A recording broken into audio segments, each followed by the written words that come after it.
Aware India is quit India channel में आपका स्वागत है। जैसे कि अभी 2-3 वीडियो मैं डाल चुका हूँ कंटेंट वाइज, जो मैं बता रहा हूँ, एक्सप्लेन कर रहा हूँ। तो आज अभी कई घंटे हो गए मुझे पोइट्री सेक्शन पे काम करते हुए, क्योंकि पोइट्री सेक्शन के वीडियोस में मैंने हर बार एक ही स्टेंजा बताया है। मैंने लास्ट ईयर के कई वीडियोस अपने देख रहा था और पता नहीं ऊपर वाले की मर्ज़ी से वो स्टेंजा हर बार पेपर में आया है। इस बार भी मैंने पूरी कोशिश की है और इस वीडियो में मैं फिर बताऊंगा कि हाँ, मेरे अकॉर्डिंग कौन सा स्टेंजा है जो एग्ज़ाम में आ सकता है। क्योंकि पोइट्री सेक्शन से स्टेंजा है, क्वेश्चंस हैं, शॉर्ट क्वेश्चन आ जाते हैं, कभी कभी लॉन्ग भी आ जाता है। लेकिन मेनली जो है हम अपनी जो स्ट्रेटजी के अकॉर्डिंग जो इसके स्टेंजाज को देखेंगे हर पोएम के। और ख़ासकर अभी तो क्योंकि 1 डे बिफोर मैं बाद में लाऊंगा, लेकिन इसमें मैं मोस्ट एक्सपेक्टेड और ख़ासकर जो मुझे लग रहा है कि स्टेंजा आना ही चाहिए वो वीडियो में ज़रूर बताऊंगा। साथ में कोशिश होगी कि अगर टाइम बचा, क्योंकि अभी 2:30 बज गए हैं लगभग, कर कर के रात हो गई और मैं अभी कोशिश कर रहा हूँ कि शायद मैं आज ये वीडियो बनाकर सुबह तक अपलोड कर ही दूँ। तो शुरुआत करते हैं पोइट्री सेक्शन से। और इसके जो क्वेश्चंस हैं मैं बता दूं, मल्टीपर्पस बिल्कुल मैजिकल आंसर जैसे लिखा है। ऐसा है कि अगर वो क्वेश्चन 99%, क्योंकि एक पोएम से 5-5 10-10 क्वेश्चंस हैं और मोस्ट एक्सपेक्टेड ही हैं, उसमें से 3-4 तो मोस्ट एक्सपेक्टेड हैं, आए दिन रिपीटिंग होते हैं। लेकिन जो ये आंसर मैंने लिखे हुए हैं वो सिर्फ इस बात का ध्यान रखते हुए कि जो भी क्वेश्चन होगा मोस्ट प्रोबेबली यही होगा आंसर। बेशक आप क्वेश्चन अपने उठाकर देख लेंगे और ये आंसर पढ़ के देख लेंगे। और रही बात स्टेंजा की, वो भी बताऊंगा। और पोएटिक डिवाइस मैंने इस नोट्स के लास्ट में रखा है। मैंने इसके पीडीएफ पे भी काम किया हुआ है अभी, कि जिसका मैं एक क्या कहते हैं, एक MP4 के फॉर्म में एक वीडियो अपलोड करूंगा। वहां से आप उसका स्क्रीनशॉट ले सकते हैं। और अभी आज ही कुछ लोगों की राय से मैंने आज नहीं कल एक व्हाट्सएप चैनल भी बनाया है। उसका लिंक भी मैं वीडियो में, पिछले वीडियो में डाल चुका हूँ और इसमें भी डाल चुका हूँ। अगर आप मुझसे व्हाट्सएप पे जुड़ेंगे तो वहाँ पे मैं आपको PDF प्रोवाइड कर दूँगा, ताकि आपको सहूलियत हो, पढ़ने में कोई दिक्कत नहीं आए। मेरे पास ये नोट्स, मेरे लिए ये यूट्यूब चैनल भी एक लाइब्रेरी की तरह ही है। इसका मेरा कोई अलग मोटिव है नहीं। ठीक है, तो अब शुरुआत करते हैं पोइट्री सेक्शन से। पोइट्री सेक्शन में पहला चैप्टर है, जो पहली पोम है, टस्ट ऑफ स्नो, है ना, रॉबर्ट फ्रॉस्ट की है।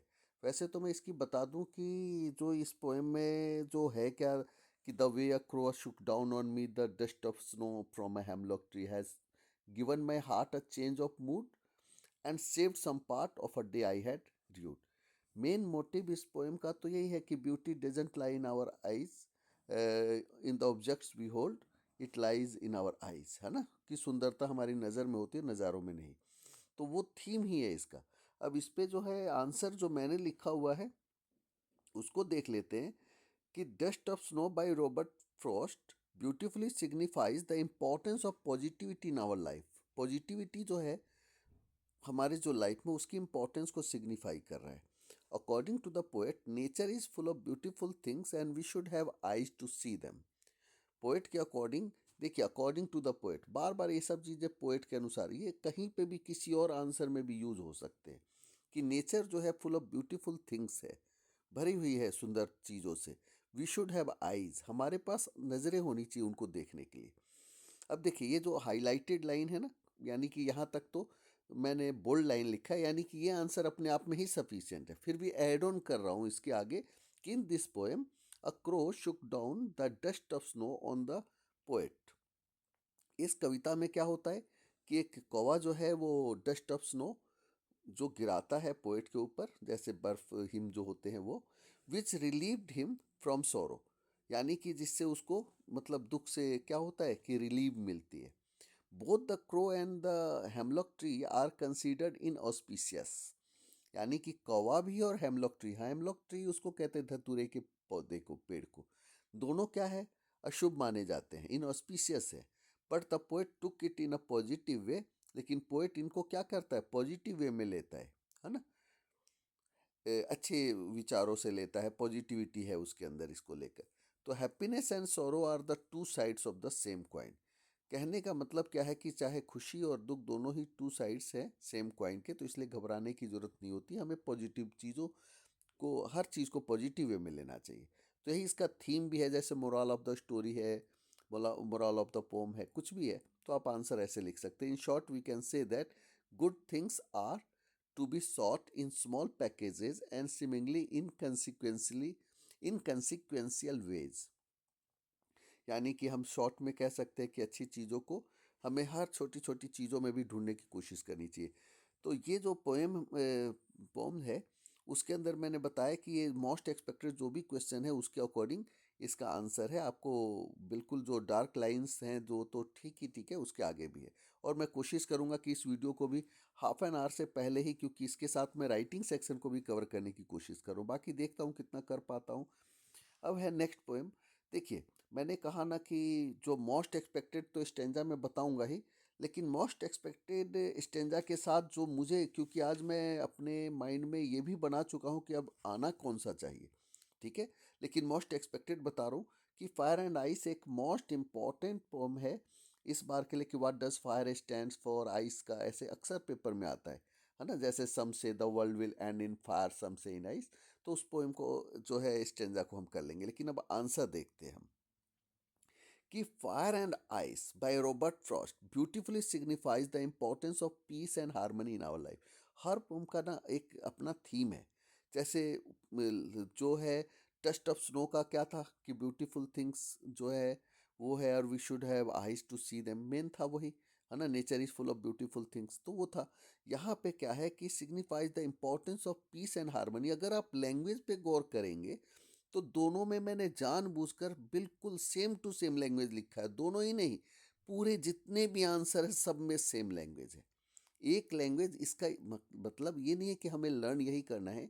बाय द वे, जिन्हें बहुत दिक्कत हो रही है ना, बहुत ही परेशानी हो रही है, ग्रामेटिकली एरर के कारण नंबर गंवा देते हैं, तो आंसर तो एक ही आना है, क्वेश्चन एक ही आना है, तो उसके अकॉर्डिंग है। बाकी डेप्थ में आप अंडरस्टैंडिंग रखें, या ज़्यादा कुछ पढ़ें, ज़्यादा इंग्लिश बनाने की कोशिश करें, और बेशक बहुत अच्छे नंबर आ जाए तो आप इंग्लिश में ही अपना करियर भी ढूंढें।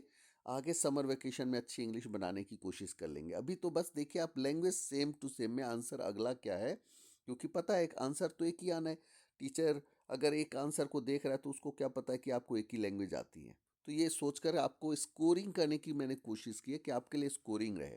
इसका मकसद ये बिल्कुल नहीं है कि कई बच्चे यूं सोच लें कि भैया स्कोरिंग तो है, बस इसके अलावा इंग्लिश को सीखना ही नहीं है। सीखने की ज़्यादा कोशिश करें, इसलिए मुझे ये बातें बार बार कहनी पड़ रही है, क्योंकि ये इनको मैं साइकोलॉजिकल नहीं मानता, बस ये है वक्त की मांग है, इसके कारण मैं ऐसे वीडियोस बनाता हूँ। तो fire and ice by Robert Frost beautifully signifies the importance of peace and harmony in our life. Peace यानी कि शांति, कहते हैं ना, सुखहाली, खुशहाली, शांति, वो हमारे जीवन में हो, इसके इम्पोर्टेंस के लिए जो है पोएट हमें बता रहा है कि हमें इन चीज़ों का ध्यान रखना चाहिए, लड़ाई नहीं करनी चाहिए, है ना, हेट्रेड, बहुत सारी चीज़ें हैं इसमें, कंटेम्प्ट, जो जिन चीज़ों को वो कह रहे हैं, और आगे आंसर में भी आएगा। According to the poet the world will end in fire और आइस। कि according to the poet, poet क्या कह रहा है कि वर्ल्ड का एंड होगा या तो फायर से, आग से, या तो बर्फ से। Fire stands for Dzire, conflict, fury, intolerance and insensitivity. यही आता है कि what does fire stands for.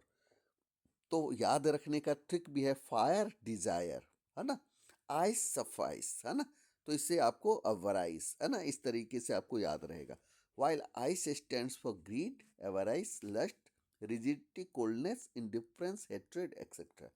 कहते हैं ना कि एक तरह से वो गुस्सा है, डिज़ायर है बहुत ज़्यादा पाने की, है ना, एम्बिशियस नेचर जैसे लोगों के होते हैं, मुझे ये भी धरती लेनी है, वो भी। तो फायर बम गोले किसी चीज़ से ऐसे, यानी कि इसका साइंटिफिक भी है कि सूरज का ज़्यादा गर्म हो जाना और उससे भी अर्थ का अंत हो जाएगा, या ग्लोबल वार्मिंग, जिसको ग्लोबल वार्मिंग हम कहते हैं, या तो आइस की पूरी पृथ्वी बर्फ बन जाए, है ना, सन के एंड होने के बाद। तो वो तो साइंटिफिक भी है, इसमें कई चीज़ें हैं पोएट जो इसको बता रहा है। लेकिन दूसरा जो एक डेप्थ मीनिंग जो उसका है कि डिज़ायर है, कन्फ्लिक्ट है ना, फ्यूरी है, गुस्सा है, ये सब चीज़ें फायर को बता रहा हो। आइस के लिए यानी कि नफरत है, कहते हैं ना, कोल्ड ब्लडेड मर्डर, है ना, बिल्कुल निर्मम हत्या, उसके लिए तो ये क्या है, कोल्डनेस है, यानी कि इंडिफरेंस है, हेट्रेड है, मतलब ये नफरत वगैरह, ये सब चीज़ें आइस को स्टैंड कर रहे। तो the poet conveys that life is not a race, we should have peace. अब एक लाइन अच्छी सी इसमें ऐड भी की है कि पोइट यह कन्वे करना चाहता है, पहुंचाना चाहता है हम तक कि लाइफ जो है कोई रेस नहीं है, है ना। जैसे कहते हैं ना कैट रेस, पैसे की उसमें होड़ में हम भागे जा रहे हैं, भागे जा रहे हैं, तो ऐसा नहीं है। वी शुड हैव पीस, हमारे अंदर पीस होनी चाहिए, है ना। अब देखिए इसके बाद है कि tiger in the zoo by Leslie Norris. इसमें क्या है कि tiger in the zoo by Leslie Norris beautifully signifies the importance of freedom in our life. यहाँ पे जो है बात हो रही है फ्रीडम इन आवर लाइफ, कि वो लाइफ में जो फ्रीडम है उसकी बात हो रही है ना। तो यहाँ पे जो है क्या कह रहे हैं कि according to the poet God has created each and every organism for some special reason. यहाँ पे यही बताया कि भगवान ने क्रिएट किया है ईच एंड एवरी ऑर्गेनिज्म, हर एक ऑर्गेनिज्म को, यानी कि जंतु प्राणी जो भी हैं, प्लांट्स कुछ भी है, स्पेशल रीजन के कारण किया है। The poet says that nature is full of surprises, so we should have the heart to feel them. यानी कि पोएट क्या कहता है कि नेचर जो है फुल ऑफ सरप्राइजेस से भरा हुआ है। यानी कि नेचर में हर जगह जैसे अलग अलग तरह के वाइल्ड एनिमल्स। अब क्वेश्चन आता है कि बियर है या लॉयन है या किसको क्या, तो ये एक कॉमन से आंसर्स ऐसे बनाकर रख दिया है, ठीक है ना। अब देखिए द बॉल पोएम। अब देखिए पहली बात मैं बता रहा हूँ कि इस बार आपके जो पेपर में बॉल पोएम और दूसरा जो है एक आपको ट्रीज, है ना, दोनों के स्टेंजा भी बता रहा हूँ मैं। और ये जो है मोस्ट मोस्ट एक्सपेक्टेड है, मोस्ट मोस्ट मतलब मोस्ट ही एक्सपेक्टेड। बाकी तो वन डे बिफोर में मैं स्टेंजा की और बात करूँगा, लेकिन अभी जो मैं बता रहा हूँ कि ये जो इसमें कि जो इंट्रूड वाली जो लाइनें हैं, है ना, जो बार बार उसका पेपर में भी आता है कि वो कहता है कि all his young days into the harbour where his ball went, I would not intrude on him. है ना, इंट्रूड का मतलब होता है कि मैं उसको रोकूंगा नहीं। यानी कि पोएट क्या चाहता है, बॉल को जाने देता है। क्यों जाने देता है? क्योंकि वो चाहता है कि how to cover after losing anything else. कोई भी चीज़ खोने के बाद कैसे हमें अपने आप को कवर करना है ना, इन चीज़ों को हम सीख पाए। तो वो ये सिखाने के लिए उसने क्या कहा कि मैं इंट्रूड नहीं करूंगा, मैं कोई दखल अंदाजी नहीं करूंगा, बॉल खोए तो खोने दूंगा। तो अब देखिए इसके आंसर को देखते हैं। The ball poem by John Barrowman beautifully signifies the importance of positivity in our life. यहाँ पे भी सेम लैंग्वेज लिख दिया कि पॉजिटिविटी इन आवर लाइफ के ऊपर में है ये। According to the poet the materialistic world is full of responsibilities. यहाँ पे पोएट के अकॉर्डिंग क्या है कि ये जो मेटेरियलिस्टिक वर्ल्ड है ना, यानी संसाधनों वाली संपदा वाली चीज़ें हैं और इसमें जिम्मेवारियों से भरी हुई है ये। The poet wants to teach the importance of having the courage to bear the losses in our life. अब देखिए यही थीम है इसका, क्या है कि importance of having the courage to bear the losses in our life, in life.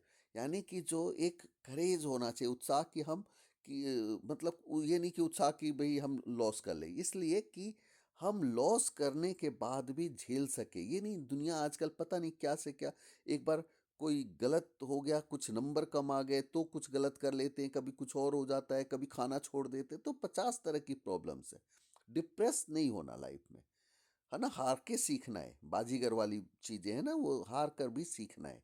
तो यहाँ पे पोएट यही बताना चाहता है कि जो importance of having the courage to bear the losses in life, है ना, जो लॉसेस है लाइफ में उसको बियर करने की चीज़ों को सिखा रहा है। और यहाँ पे जिम्मेवारी यानी कि यही रिस्पॉन्सिबिलिटीज़ की बात कर रहा है वो, ठीक है ना।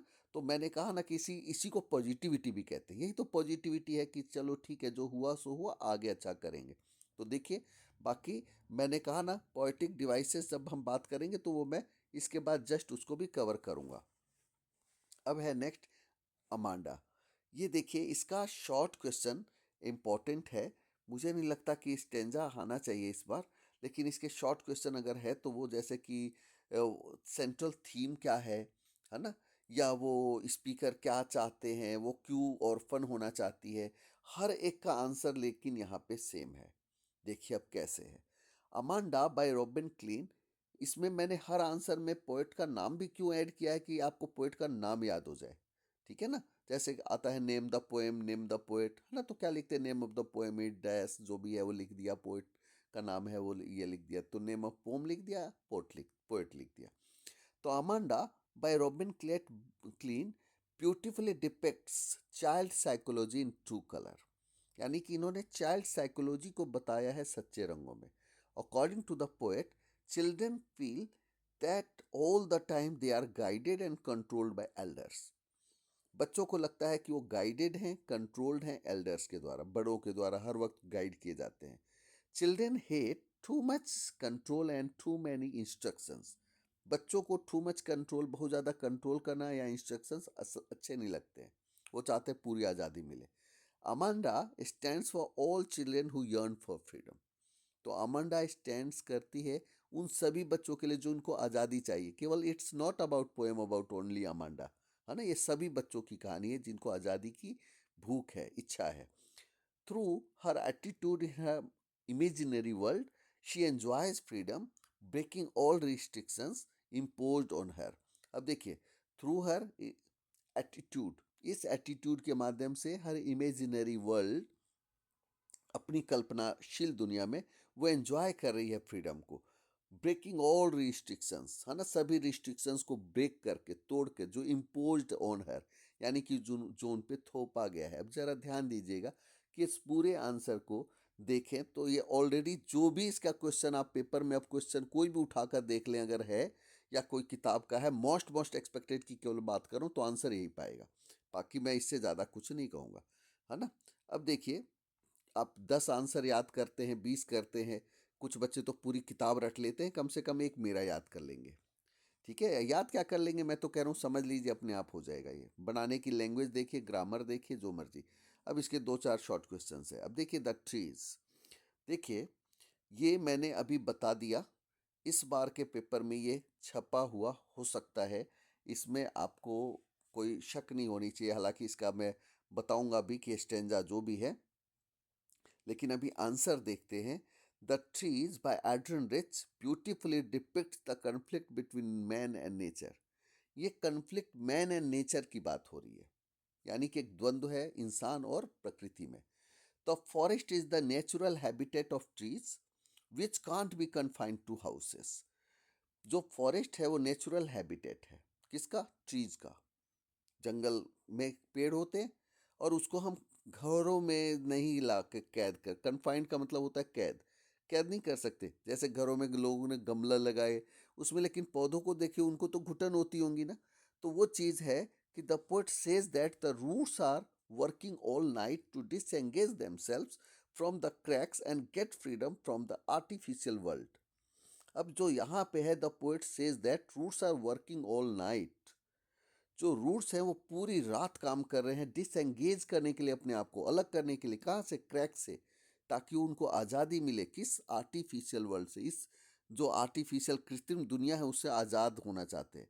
यानी कि जो स्टेंजा है वो भी मैं बता रहा हूँ, वो ऑलरेडी मैंने इसमें इंक्लूड किया है। डिसएंगेज देमसेल्फ वाला भी मैं बताता हूँ इसके बाद, क्योंकि मेरे अकॉर्डिंग ये पेपर में आना ही चाहिए, तो इसलिए मैं इसको और भी बताऊंगा। तो according to the poet, nature provides us freedom, so we should have respect for nature. यानी कि पोएट के अकॉर्डिंग क्या है, नेचर हमें फ्रीडम देते हैं, इसलिए हमें रेस्पेक्ट करना चाहिए। किसको? नेचर को। जैसा कि मैंने कहा कि इसका स्टैंजा देखिए, all night the roots work to disengage themselves from the cracks in the veranda floor. The leaves strain towards the glass, small twigs stuffed with exercise. अब ये देख लिया आपने, यहाँ पे है ना कि लॉन्ग क्रैम्प वो shuffling under the roof like newly discharge patients, है ना, लाइक न्यूली डिस्चार्ज पेशेंट्स। ये जो याद रखिएगा कि लाइक वर्ड लगा है तो यानी कि ये क्या है? सिमली है ना। लाइक नहीं होता, कंपैरिजन होता तो मेटाफर होता। ये मैंने सिर्फ इसका स्क्रीनशॉट ले लीजिए, आप इसको कर लीजिएगा। Most most most most expected है, इससे ज़्यादा कहने के लिए भी कुछ नहीं है। बॉल पोएम का एक बताया, लेकिन ये तो आपके लिए मोस्ट एक्सपेक्टेड है, बॉल पोएम और ये। जैसा कि मैंने कहा कि बॉल पोएम का जो आई would not intrude on him वाला स्टेंजा हो गया, और द ट्रीज का लाइक अ पेशेंट वाला जो है, ये जो disengage themselves from the cracks. तो बिल्कुल इसको अच्छी तरह करना है। बाकी तो पोएम, जितने भी पोएम है उस सबके स्टेंजाज को भी करने हैं, लेकिन ये मोस्ट एक्सपेक्टेड है। अब जरा फॉग को देखते हैं, 2 लाइन की पोएम है, इसमें तो कुछ है ही नहीं पोएम में। कि Fog by Carl Sandburg beautifully depicts the comparison between fog and cat. यहाँ पे फॉग एंड कैट का कंपैरिजन है। मैंने कहा ना, एक आंसर लिखा है, आएगा तो यही आएगा, नहीं तो नहीं आएगा। तो इसलिए आप इसको देखें। और लैंग्वेज भी सेम है कि according to the poet a cat comes without making any noise and goes away. Poet क्या कहता है कि कैट जैसे आती है बिना कोई शोर किए और चली जाती है। In the same way the fog comes and spreads slowly and silently over the harbour and the city. तो in the same way fog भी है ना, धुंध जो मिक्सचर ऑफ कहते हैं ना कि जो ह्यूमिडिटी एंड जो डस्ट पार्टिकल्स हैं उसको फॉग कहते हैं। तो the fog comes and spreads slowly, वो भी धीरे धीरे आते हैं silently over the harbour and the city. तो बस इतना ही है। अब देखिए the tale of Custard the dragon, ये जो है इसके मैंने बहुत सारे क्वेश्चंस मैंने इंक्लूड किए हैं, है ना। इसके पीछे कारण है कि जो इसका मैजिकल आंसर लिखा है इसमें मैंने सारे ही जो कैरेक्टर्स के नाम लिख दिए हैं। मैंने कहा ना कि अगर कई बार ना आजकल लॉन्ग क्वेश्चन में भी आ जाता है कभी कभी, तो लॉन्ग क्वेश्चन में क्या है कि थोड़ा लेंदी होना होता है, जैसे ये है और जो एनी ग्रेगरी का है। तो दोनों को मैंने थोड़े ज़्यादा क्वेश्चंस, क्योंकि इसमें बहुत बड़ा लेंदी है इस मामले में बाकियों की तुलना में, तो इसका कॉमन मैजिकल आंसर अगर आप देखेंगे तो आपके सभी आंसरों को कवर कर रहा है ये, और वो भी बहुत इजी लैंग्वेज में। The tale of Custard the dragon beautifully portrays how adversity reveals the true characters of the braves and the cowards. यहाँ पे क्या है कि ये बताता है, पोर्ट्री करता है, चित्रित करता है कि जो एडवर्सिटी है, कहने का मतलब बुरे दिन में ही ना अच्छाइयों की पता चलती है बहादुरी, या तो डरपोक कौन है बहादुर कौन है। अच्छे दिनों में तो सब बहादुरी होते हैं। Through the characters of Belinda and her four pets, a black kitten named Ink, a grey mouse named Blink, है ना, जो माउस है ब्लिंक नाम है, येलो डॉग है नेम्ड मस्टर्ड, मस्टर्ड नाम है उसका, and a dragon called Custard, और जो ड्रैगन है उसका नाम कस्टर्ड है। तो इस तरीके से नाम आ गए, सबके कैरेक्टर्स आ गए। The poet depict the true virtues of bravery. इन सब के माध्यम से क्या बताया, ब्रेवरी के बारे में, बहादुरी के बारे में बताया। Custard the dragon was the bravest among all. जो कस्टर्ड है ड्रैगन, यानी कि वो सबसे ज़्यादा बहादुर है उन अमोंग ऑल। अमोंग होता है बहुतों के बीच में, बिटवीन होता है दो के बीच में। तो इन सभी के बीच में कौन, कस्टर्ड जो ड्रैगन है वो सबसे ज़्यादा बहादुर है। बट ही नेवर बोस्टेड, लेकिन वो कभी बोस्ट नहीं करता, यानी कि डींगे नहीं हाँकता था, है ना। बोस्टफुल नेचर होता है जैसे जो डींगे हाँकते हैं। तो he faced the pirate and got rid of him fearlessly, कि वो फेस करता है पायरेट को, यानी कि जो उस पे हमले होते हैं, पायरेट उनको कहते हैं ना, समुद्री लुटेरों को कहते हैं। तो और गॉट रीड ऑफ हिम, और गॉट रीड का मतलब होता है उनसे छुटकारा पाता है, फियरलेसली यानी कि बिना डर भय के। वाइल द अदर्स फ्लैट, जबकि दूसरे भाग जाते हैं। अगर हम जैसे कहें ना कि अगर पढ़ते वक्त इन्हीं को ध्यान दे कि वाइल है ना, गॉट रीड है, तो इन चीज़ों से भी ग्रामर बहुत अच्छी हो जाती है अगर हम लैंग्वेज को ध्यान दें तो। It proves the saying a friend in need is a friend in deed. ये सिद्ध करता है सेइंग को, कहावत है ये, कि a friend in need is a friend in deed. जो जरूरत पे काम आ सके वही साथी होते हैं। तो where did Belinda live? Who are the characters in this poem? Belinda lived in a little white house with a little black kitten named Ink and a little grey mouse named Blink. अब देखिए ऊपर की ही लाइनें सारी की सारी use की गई है, तो इससे भी आगे आपको करने की जरूरत नहीं है। अब देखिए एनी ग्रेगोरी के कई आंसर्स इसमें आपको दिखाई दे रहे हैं, लेकिन कई जो क्वेश्चंस बड़े ही टिपिकल होते हैं इसके, इसीलिए इस पोएम, क्योंकि बाकी तो बहुत इजी है, केवल यही एक है थोड़ा सा टफ है, क्योंकि ऐसा ना हो कि कोई क्वेश्चन ऐसा हो और सेट अलग अलग है। लास्ट ईयर का देखें तो 3 सेट में डिफरेंट डिफरेंट क्वेश्चंस है। तो इसको ध्यान में रखकर इसको थोड़ा सा जब कवर करना चला तो काफ़ी क्वेश्चंस इसमें से निकल कर आए। तो देखते हैं कि the poet in the poem for Anne Gregory conveys that we should give importance to inner beauty and not physical appearance. यही थीम है इसका कि इनर ब्यूटी को हमें इम्पोर्टेंस देनी चाहिए, ना कि फिजिकल अपीयरेंस को। तो the poet in the poem, जो मैं ग्रीन लाइन्स है इसको देखिए, the poet in the poem from Anne Gregory conveys that we should give importance to inner beauty and not physical appearance. यानी कि जो फिजिकल अपीयरेंस है, शारीरिक जो दिखावा है, उसको हमें इम्पोर्टेंस नहीं देनी चाहिए। तो with the help of a conversation between any Gregory and another speaker her beloved the poet, उसका बिलव्ड भी हो सकता है, प्रेमी और पोएट भी हो सकता है। तो जो एनी ग्रेगरी उस और जो है दूसरे स्पीकर, दोनों के कन्वर्सेशन के माध्यम से has tried to show that inner beauty is a real beauty. ये बताया है कि इनर ब्यूटी ही रियल ब्यूटी है, whereas physical appearance is changeable and hence unimportant.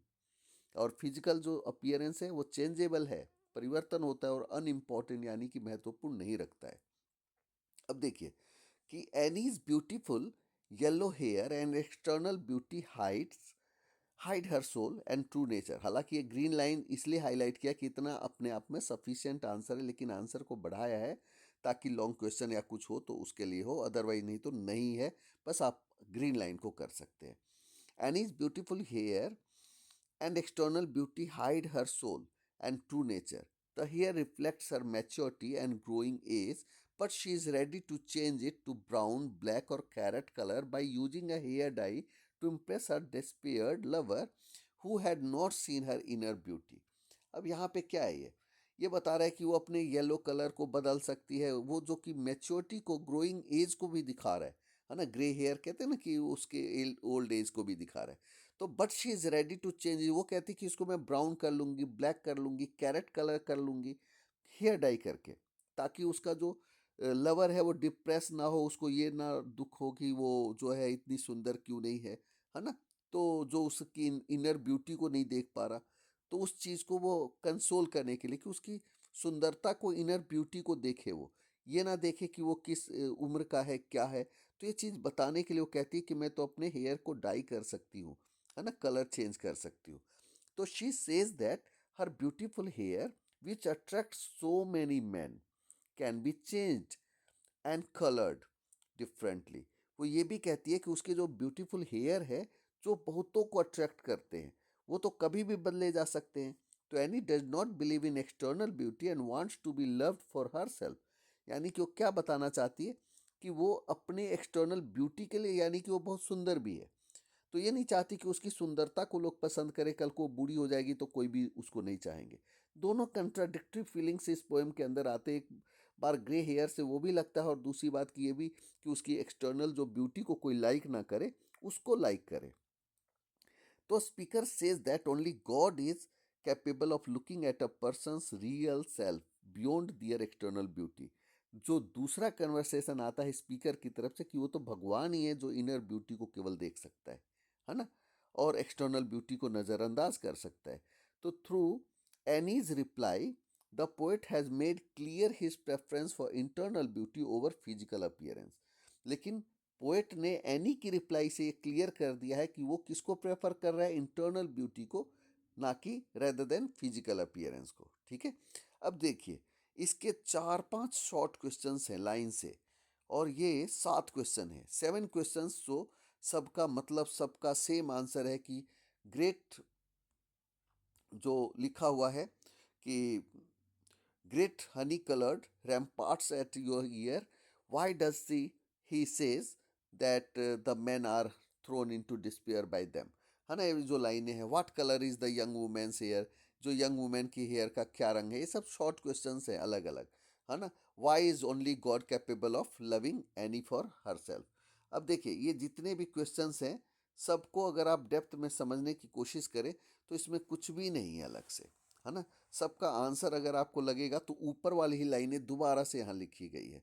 Can is beautiful yellow hair and external beauty hide her soul and true nature, the hair reflects her maturity and growing. बिल्कुल एक भी word अलग नहीं है, यानी कि question पे ना जाएं आप, अगर आंसर देखेंगे तो आपको लग जाएगा कि कितना इजी। मैंने बहुत कहा ना, काफ़ी मेहनत करके इस नोट्स को बनाया है, और ये ध्यान रखा है खासकर उन बच्चों के लिए भी जिनको इंग्लिश, क्योंकि गवर्नमेंट स्कूल में देखता हूँ काफ़ी कुछ बच्चे ऐसे जो पढ़ भी नहीं पा रहे हैं, तो उनके लिए भी ये थोड़ा सा ये है कि मैं ये नहीं कह रहा कि रियलिटी जो है उसको तो एक्सेप्ट करना चाहिए, कि उसको ध्यान में रखते हुए कि वो हिम्मत जुटाएं और आंसर्स को करके देखें, उनके लिए बहुत ईजी होगा ये।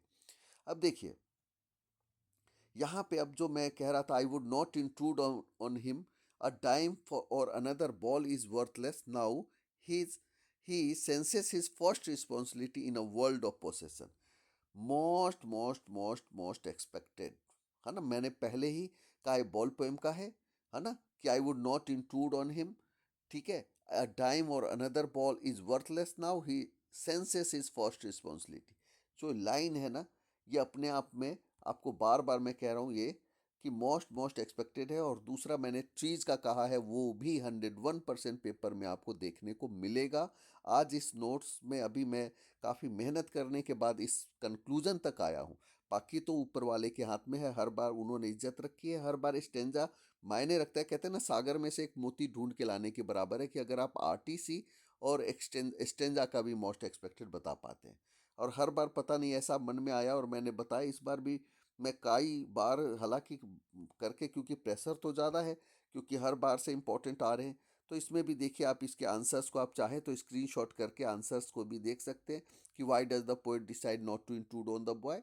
The poet feels that it will be of no use. Poet को लगता है कि इसका कोई यूज नहीं है, it is a materialistic world, है ना, इसलिए वो इंक्लूड नहीं करना चाहता।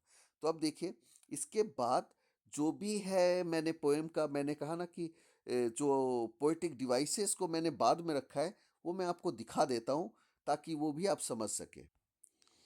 पेज नंबर 23 पे पोएटिक डिवाइसेस को लास्ट में रखा है। इसलिए रखा है, इसके पीछे कारण है कि जिसको डेप्थ में लिटरेचर को स्टडी करना है, आगे का स्कोप भी देखते हैं, तो वो इसे करें, है ना। और मैंने और भी इजी सबके लिए बनाने के लिए मैंने कोशिश की है कि जैसे ज़्यादा स्टार्स लगाए तो वो ज़्यादा इंपॉर्टेंट है, कम स्टार लगाया तो कम इंपॉर्टेंट है।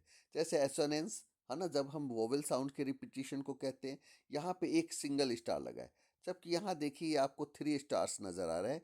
ये क्या है, राइम स्कीम है ना। यानी कि इस पोएम के अंदर राइम स्कीम ज़्यादा मायने रखता है ना। जो डस्ट ऑफ स्नो का ए बी सी डी है ना, ए बी सी डी है। तो ये ध्यान रखिए कि जो भी मोस्ट एक्सपेक्टेड है, जैसे कि फायर एंड आइस का पर्सोनिफिकेशन, है ना, और इसका राइम है ए बी सी, ये कम 2 स्टार लगा रखा है। तो मतलब क्या है कि आप जब पूरे इसको देखेंगे तो आपको जैसे कि हर एक उसमें पोम में मिल जाएगा कि किस तरीके से कौन सा ज़्यादा इम्पोर्टेंट है, कौन सा कम है। अब जैसे हम सीधे ही जो है आई एम इस पे आ जाते हैं, द बॉल पोएम पे। तो द बॉल पोएम में क्या है, एसोनेंस है, use of the vowel, vowel sound E का है ना। He is learning well behind his desperate eyes. तो देखिए, ही इज लर्निंग, है ना, वेल बिहाइंड, जो ई ई का साउंड आ रहा है, डिस्परेट आइज। तो ये ध्यान रखिए कि जब वोवल साउंड रिपीट हो रहे होते हैं तो वहां पे वो क्या होता है, एसोनेंस होता है ना। अदरवाइज वो एलिट्रेशन होता है, अनुप्रास अलंकार जिसको हम कहते हैं ना। जैसे कि यहाँ पे use of the sound B है at the start of 2 consecutive word, buys a ball back, है ना, ये क्या है, अलिट्रेशन है। तो ये इसमें जो मोस्ट मोस्ट इम्पॉर्टेंट है वो मैंने बताया आपको, है ना, कि जो है the ball word is repeated, ball repeated भी है ना, वो रिपीट हो रहा है तो रिपीटेशन कहलाता है उसको। राइम स्कीम इसमें नहीं है। अब देखिए, जो इसके बाद ट्रीज, ट्रीज में देखिए यहाँ 4 स्टार लगा रखा है। मैंने कहा ना ऑलरेडी, जो मैं चीज़ को समझ रहा हूँ कि जो मेरे लिए मोस्ट एक्सपेक्टेड है, tricks and pose have been personified. यहाँ पे ना इमेजरी भी है। इमेजरी भी बहुत इंपॉर्टेंट है कि inside are moving out into the forest. जब हम बिल्कुल काल्पनिक करके बताते हैं ऐसा, जैसे क्लियर हो जाए कि क्या है, तो वहाँ पे वो इमेजरी कहलाता है। बिल्कुल जैसे कि इमेज के माध्यम से, नेचर के माध्यम से कोई चीज़ को लाइव दिखाने की कोशिश करना। जैसे देखिए यहाँ पे simile, trees compare to patients, most most expected है। अभी लगा के चल जाइए कि मोस्ट एक्सपेक्टेड है। पर्सोनिफिकेशन देखिए, सन ब्यूरीज इट फिट्स, है ना, इट्स फिट। यानी कि इसमें हद से ज़्यादा चीज़ें हैं पढ़ने और समझने के लिए, ठीक है ना। तो मैंने इसलिए यहाँ पे जो 4 4 स्टार्स लगाए हैं आपकी सहूलियत के लिए, कहा ना ये नोट्स इस साल बनाया है, तो मोस्ट प्रोबेबली मान कर चले कि इस साल के बच्चों को इसका बेनिफिट सबसे ज़्यादा होने वाला है। अब देखिए, इसके बाद जो नेक्स्ट है उसमें भी हम थोड़ा सा देख लेते हैं। The moon is compare to a mirror, है ना, the moon is broken like a mirror, है ना, ये सिमली है। लाइक वर्ड लगा है तो सिमली है। अब देखिए, द टेल ऑफ कस्टर्ड, है ना, इसमें जैसे कहते हैं ना कि अलिट्रेशन है, covered, she called him custard, C और सी।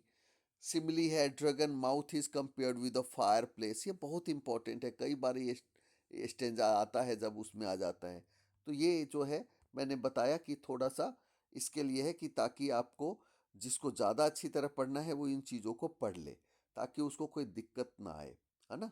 मेटाफोर है एनी ग्रेगरी में honey coloured ramparts at your ear, है ना। Anne's hair is compare to the ramparts, है ना, ऑफ अ फोर्ट। तो यहाँ पे मेटाफोर है यानी कि रूपक अलंकार है। तो अब जैसे मैंने कहा कि मोस्ट मोस्ट इम्पॉर्टेंट ये पोइट्री सेक्शन मैंने बताने की कोशिश की है। हालांकि 35 मिनट्स हो गए हैं इस वीडियो में अभी तक, लेकिन मुझे एडिट नहीं करना है। मैं बिल्कुल वन शॉट इस वीडियो को बनाए जा रहा हूँ। तो मुझे एडिट करने की तो टेंशन नहीं है, क्योंकि मुझे ऐसे कैसे अपलोड करना है।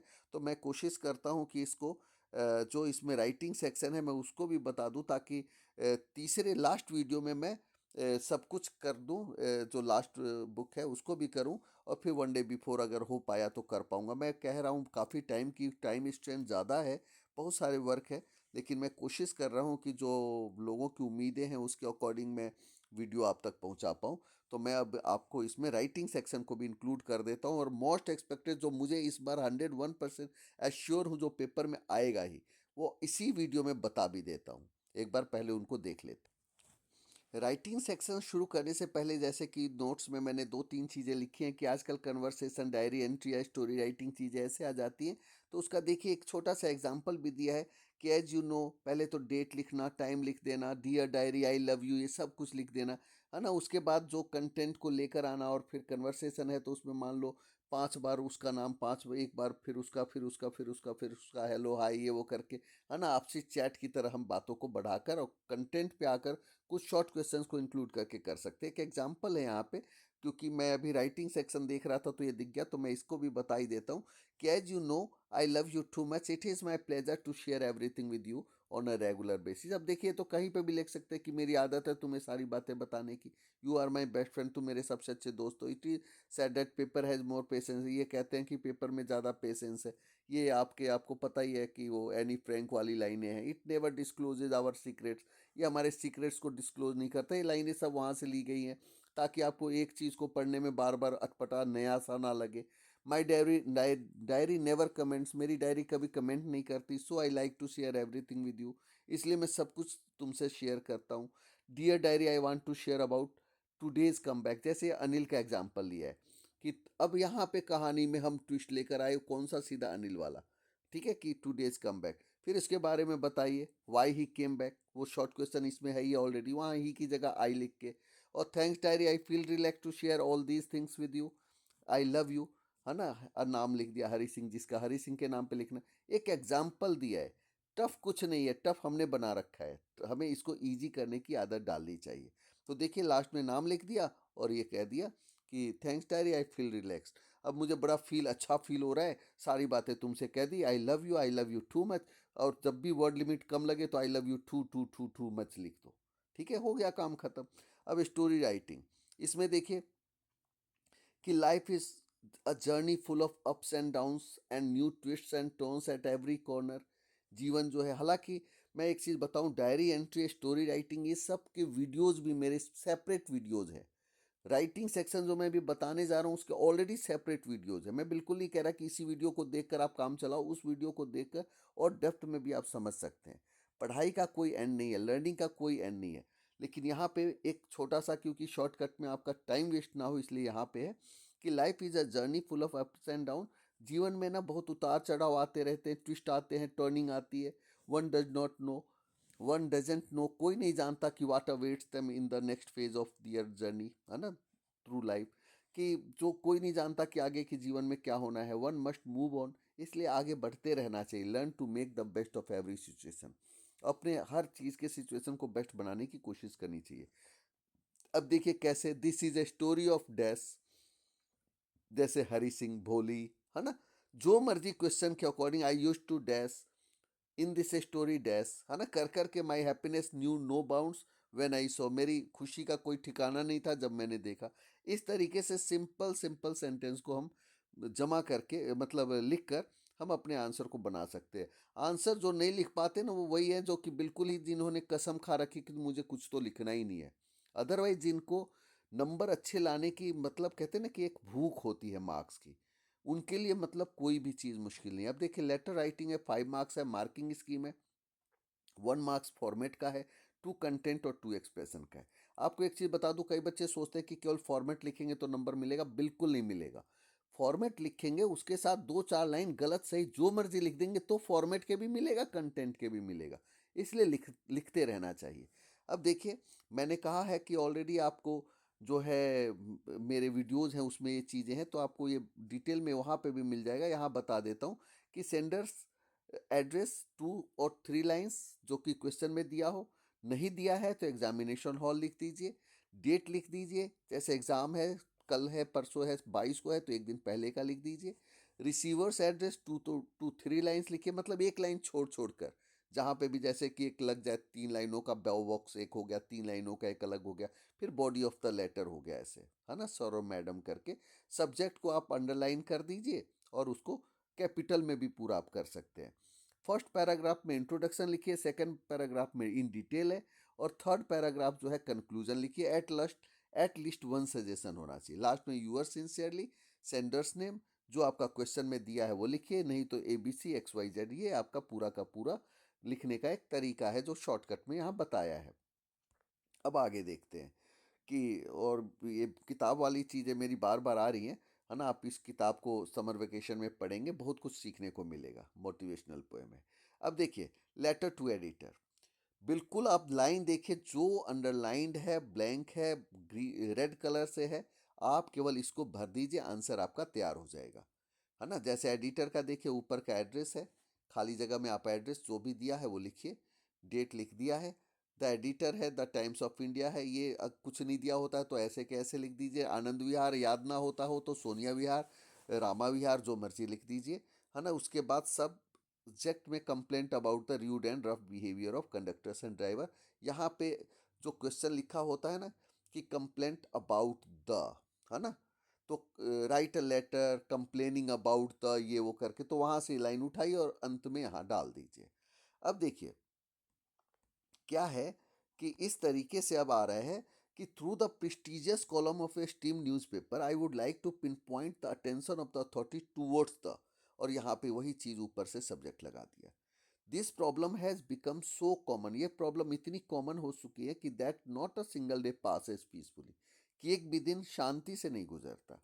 इट इज़ क्वाइट शॉकिंग, कितना शॉकिंग है कि there is no proper system, कोई प्रॉपर सिस्टम नहीं है इसके लिए। The result is that people are facing a lot of inconvenience, inconvenience का मतलब असुविधा। परिणाम यह है कि लोग बहुत ही असुविधाओं का सामना कर रहे हैं। It is strange that there is no proper plan to solve this problem, ये भी स्ट्रेंज है कि लोगों के पास इसको सॉल्व करने के लिए क्या है, प्लान नहीं है।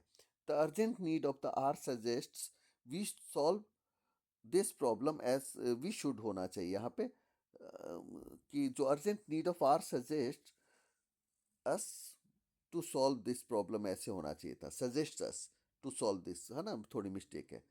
50 बार मैंने फाइंड आउट करे हैं, फिर जब भी पढ़ता हूँ कोई ना कोई मिस्टेक निकल जाती है। कि the urgent need of the hour suggest us, कि जो अर्जेंट नीड ऑफ आर है, यानी कि आज के वक्त की जो आर है, वो हमें सजेस्ट करते हैं कि we should solve this problem. यहाँ पे मैं बताऊँ कि देखिए, सजेस्ट डैट या suggest us to solve this problem ऐसे लिख देते तो भी ज़्यादा अच्छा था। Suggest us to solve this problem as soon as possible, ठीक है, कि जितनी जल्दी हो सके एज सुन एज पॉसिबल वो करना चाहिए। Being a social worker it is my duty to highlight this problem, सामाजिक कार्यकर्ता होने के नाते मेरा एक कर्तव्य बनता है कि मैं इस प्रॉब्लम को क्या करूं, हाईलाइट करूं, ठीक है। अब इसके बाद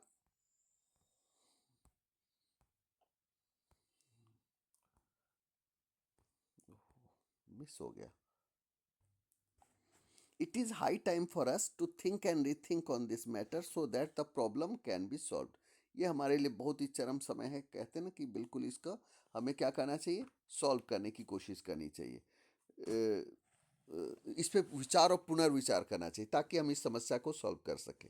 the young generation should come forward, अब मैंने कहा था एक सजेशन ज़रूरी है, तो अब देखिए, the young generation should come forward and their energy must be utilise in a positive direction, है ना। यंग जनरेशन को आगे आना चाहिए और उनकी एनर्जी यूटिलाइज होनी चाहिए पॉजिटिव डायरेक्शन में। I think the media has a duty to highlight such problems to clean the rottenness of public life. और मैं सोचता हूँ कि मीडिया का भी कर्तव्य बनता है कि वो हाईलाइट करे प्रॉब्लम्स को। ये नहीं कि हमेशा सरकार के बचाव में खड़ी हो जाए। मीडिया का काम ही यही है कि वो विपक्ष में खड़े होकर सरकार की कमियों को गिनाए और सरकारी महकमे में कहीं कोई कमी हो रही है तो उसको उजागर करे, ताकि रोटनेस ऑफ पब्लिक लाइफ जो जीवन है, मतलब पब्लिक लाइफ है, उसके अंदर जो प्रॉब्लम्स है उसको वो साफ कर सके। I therefore request you to publish it in your esteemed newspaper to awaken the common people as well as the authorities concerned.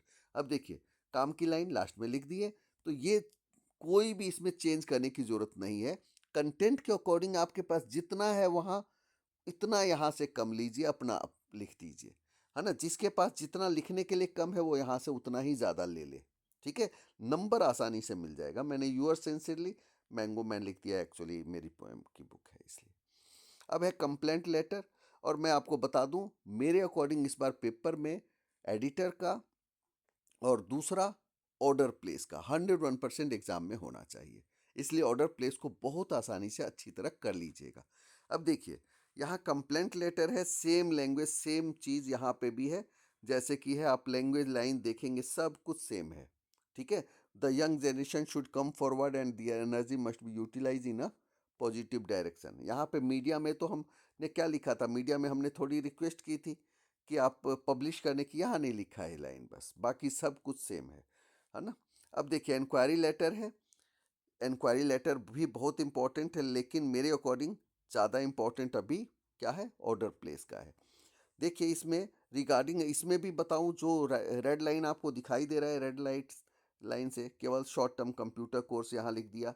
In response to advertisement published in the Times of India, हन short term यहाँ पे केवल खाली जगह red line में जो भरा हुआ है ना। इसका मतलब क्या है कि जो मैं पूछना चाहता हूँ वो ये है, शॉर्ट टर्म कंप्यूटर कोर्स के बारे में आपके एडवर्टीजमेंट जो आपने पब्लिश किया था टाइम्स ऑफ इंडिया में उसके बिहाफ पे, ठीक है। I would like to have some details, मुझे कुछ डिटेल्स चाहिए अबाउट द सेम, है ना, इसी के बारे में जो आपका इंस्टीट्यूट ऑफर करता है।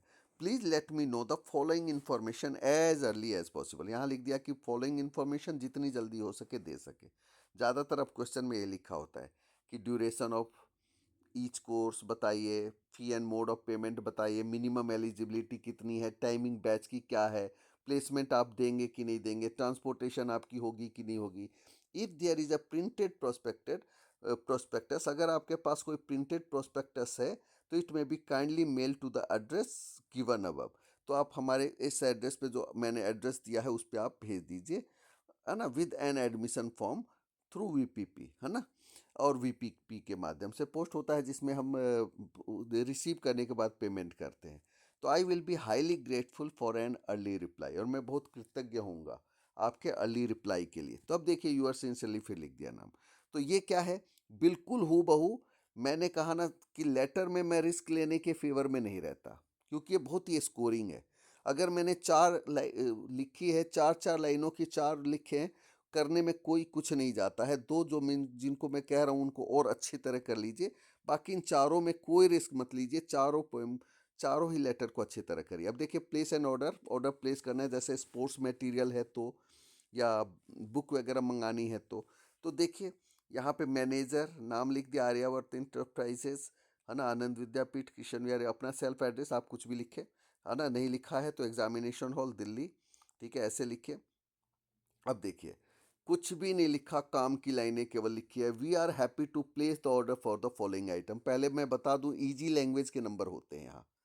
ये नहीं कि हमने बहुत अपनी विद्वता झाड़नी है यहाँ, बिल्कुल काम की बात लिखनी है। बिजनेसमैन पे इतना टाइम नहीं है कि आपकी कहानी पढ़ेंगे वो, ठीक है। तो kindly send the following items of the two the above address at the earliest, जल्दी से जल्दी फॉलोइंग आइटम्स भेज दीजिए। जैसे फुटबॉल है, क्वांटिटी लिख दी, नाम लिख दिया ब्रांड का, ABC BBC TTC जो भी है, वॉलीबॉल। और लास्ट में क्या है, all the item should be in good condition, अच्छे कंडीशन में होने चाहिए, वेल बाउंड होने चाहिए, पैक्ड होने चाहिए properly. Items must be delivered within a week of this order, एक सप्ताह के बाद के अंदर, है ना, ऑर्डर मुझे मिल जाना चाहिए। Kindly offer us a suitable discount, आप हमें ऑफर करें सूटेबल डिस्काउंट। अच्छा सा डिस्काउंट की भी मुझे उम्मीद है। और payment will be made through a cross cheque within a month of delivery. और जैसे डिलीवरी होगी उसके 1 महीने में मैं क्या करूँगा कि आपको क्रॉस चेक चेक पे क्रॉस करके जो पेमेंट होती है यानी कि वो इजीली आपको पेमेंट हो जाए तो कर दूंगा। यूअर्स ट्रूली स्मार्ट आनंद लिख दिया, स्पोर्ट्स इंचार्ज लिख दिया। अब देखिए इस तरीके से कितना इजी है जो हमने कर दिया। अब इसके साथ ही अभी भी 1 आवर का वीडियो अभी हुआ नहीं है और मैं अब थोड़ा सा रह गया तो एनालिटिकल पैराग्राफ को भी समझा ही देता हूँ। देखिए मैं बताऊँ, लेटर राइटिंग के सेपरेट वीडियो है, एनालिटिकल पैराग्राफ के भी सेपरेट वीडियो है, उसको आप ज़रूर देखें।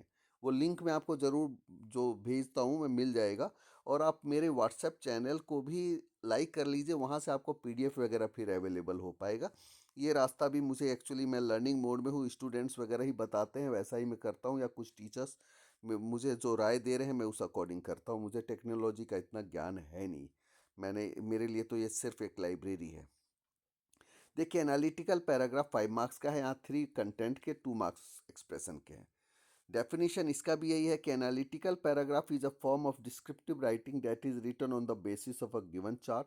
जैसे कोई चार्ट है, ग्राफ है, पाई चार्ट है, टेबल है, उसके अकॉर्डिंग जो लिखना होता है। इसमें भी इंट्रोडक्शन देते हैं, बॉडी देते हैं और हमारा ये कंक्लूजन होता है 3 हिस्सों में, लेकिन लिखना एक पैराग्राफ में है। ये ध्यान रखिए कि क्योंकि पैराग्राफ का मतलब ही होता है कि उसको आप एक पैराग्राफ में लिखें। तो अब देखिए कि हाउ टू इंट्रोड्यूस, कैसे इंट्रोड्यूस करें। क्वेश्चन स्टेटमेंट में स्लाइडली थोड़ा सा चेंज करेंगे। जैसे आप कभी भी क्वेश्चन को पढ़ के देखिएगा, उसमें below above following chart shows that वो लिखा है ना, उस वर्ड को, ये वर्ड को हटा दीजिए तो आपका पहला ही सेंटेंस बन के इंट्रोडक्शन का तैयार हो जाता है। ठीक है, आप करके देख लीजिएगा। और नहीं आए तो ये एनालिटिकल पैराग्राफ का मेरा वीडियो देख लीजिएगा। बॉडी में कि एट द बिगिनिंग और एंड ऑफ द पीरियड, है ना, over the course of the time 3 days, the chart says depicts, इस तरीके की लाइनें जो बार बार यूज करके आपका आगे हो जाएगा। और conclusion, in short it can be stated और कंक्लूडेड दैट। तो इस तरीके से आपका ये जो है हो जाएगा। अब देखिए जैसे कि कई ट्रिक्स हैं। जैसे अपवर्ड शो कर रहा है तो उसके लिए लिखा कि it shows a rise, it grows from 40% to 70%। Downfall है तो इट फॉल्स फ्रॉम 60% टू 50%। मैं आपको बताऊं कि मैंने ये जो एनालिटिकल पैराग्राफ का जब वीडियो बनाया था तो उस समय मैंने हर एक बच्चों का ध्यान में रखा कि चाहे वीक हो, इंटेलिजेंट हो या जीनियस हो, हर एक के थोड़ा सा काम आ जाए। तो इसलिए मैंने बहुत इन्फॉर्मेटिव बनाने की कोशिश की और नोट्स में वो चीज़ें ऑलरेडी मेरे पास अवेलेबल थी, तो मैंने उसी को यहाँ पे कवर अप किया है उसी वीडियो में से। जैसे टू रिपोर्ट एंड इंक्रीज के लिए हमने यही चीज़ लिखा है। टू रिपोर्ट डिफरेंस के लिए इट रिपोर्ट्स बेटर देन या मोर देन डबल या हाफ एज, या it signals not as big as. तो इस तरीके से लाइनें बना बना कर हमने यहाँ पे किया है। आप इसके स्क्रीनशॉट भी ले सकते हैं, अगर आपको जहाँ पे भी लगे तो आप उसको ऐसे कर, जैसे कंपैरिजन है तो as compare to, in sharp contrast to, या और विद। इस तरीके से हम करके इसको हम कर सकते हैं। तो आपको लगेगा कि बहुत आसान है एनालिटिकल पैराग्राफ, क्योंकि इसी में से हमें लगाना होता है, कोई अलग भी नहीं है कि हमें कुछ अलग करना है ना। तो read the question carefully, summarise the information, to report constancy और नो चेंज। ये सारी चीज़ें जो आपको दिखाई दे रही हैं वो यही है कि मैं कोशिश कर रहा हूँ कि जल्दी से जल्दी कवर हो जाए ये वीडियो। इसलिए मैं बहुत ज़्यादा कि dash is the same as, है ना, खाली जगह में भर दीजिए। डैश इज़ या आर कंपेरेबल विद, की इसकी तुलना इससे की जा सकती है, इससे। It can be group together, इसको हम ग्रुप कर सकते हैं। तो इस तरीके से हैज़ डैश हैज़ राइजन, कि ये इतने में बढ़ चुका है। तो ये क्या है, ये सारे ही तरीके हैं जिससे हम अपने इस एनालिटिकल पैराग्राफ को और अच्छा बना सकते हैं। मैंने आज पूरी कोशिश की है ना। और कुछ अदर वोकेबलरी मैंने डाले हैं, जैसे डिप है, रिमेन्स रिमेन स्टेडी है, यानी कि एक जैसा रहता है, स्टेबल रहता है ना, चेंज नहीं होता, अनचेंज्ड है। लेवल ऑफ पीक एट है, यानी कि जो ऊपर उठ जाता है काफ़ी, मतलब चरम पे जाता है उस समय, है ना, या डाउन होता है, इट शोज डाउनफॉल। तो इस तरीके से जब आप पढ़ेंगे और बाकी इसका वीडियो देख लेंगे, मैं काफ़ी देर हो गई है लगातार बोलते हुए भी, तो मेरी उम्मीद है कि शायद मैंने इस वीडियो में वो सारी आपकी जो डाउट्स हैं, खासकर पोइट्री सेक्शन और राइटिंग सेक्शन को कवर कर लिया है ना। और अगला अब एक ही वीडियो रहता है, क्योंकि मैंने अपने ये जो बनाए नोट्स हैं इसको मैंने एक्सप्लेन करना था, जो कि वो भी करना तो नहीं था लेकिन ऐसी डिमांड थी तो इसलिए मुझे करना था, तो शायद मैं कर पाया हूँ। और उम्मीद है आप इस वीडियो को ज़्यादा से ज़्यादा बच्चों तक पहुंचाने की कोशिश करेंगे। और वन डे बिफोर कि मैं पूरी कोशिश करूंगा कि एग्ज़ाम के पहले, क्योंकि अभी एग्ज़ाम में तो टाइम है, क्योंकि लेकिन उससे पहले कुछ और भी काम है, और भी क्योंकि ट्वेल्थ के नोट्स मैं अभी एडिटिंग का काम आज भी करता रह गया, इसलिए इधर भी टाइम उधर भी टाइम लगाने में बड़ी मुश्किल हो रही है। लेकिन मैं उस पर काम कर रहा हूँ, जल्द ही उसका वीडियो लाऊंगा आपके बीच में। जो ट्वेल्थ के बच्चे हैं, जिसके भाई बहन ट्वेल्थ क्लास में हैं, उनको बता सकते हैं कि हाँ, उनका उन वीडियो भी लाने वाला हूँ मैं। ठीक है, और बहुत अच्छा ही होगा, ऐसा होगा कि शायद वो भी ज़बरदस्त होगा। तो इसलिए कोई चिंता की बात नहीं है, लेकिन वो अपनी तैयारी पूरी रखें। और उम्मीद है ये वीडियो आपको पसंद आई होंगी। कई घंटे लगातार, 7-8 घंटे, और मैं बार बार कहता हूँ, मेहनत का कोई सब्स्टिट्यूट नहीं है। मैं जब आपके सामने वीडियो लाने के लिए इतनी मेहनत कर सकता हूँ, तो आपको पढ़ने के लिए अपनी कितनी मेहनत करनी चाहिए वो आपको खुद सोचना चाहिए। तो आप इस बात पे जब सोचेंगे तो आप बहुत अच्छा कर पाएंगे। तो उम्मीद है आप को ये मेरी पहल अच्छी लगी होगी। इस वीडियो को ज़्यादा से ज़्यादा बच्चों तक पहुँचाने का प्रयास करेंगे। और इन्हीं शुभकामनाओं के साथ आपको एडवांस में शुभकामनाएं भी देता हूँ कि आपका पेपर बहुत अच्छा हो, आपके मार्क्स बहुत अच्छे आएँ, और आप अच्छी मेहनत करें। अभी जो संस्कृत का आपका पेपर है उसके लिए भी ध्यान रखें कि पहले ही, जब पहले पेपर में आप जाएं तो रोल नंबर वगैरह बिल्कुल इत्मीनान से लेकर शुरुआत में ही, और लेमिनेट करके घर पे भी रख दें, और एग्ज़ाम हॉल में पहले पहुंचे टाइम पे। Thank you.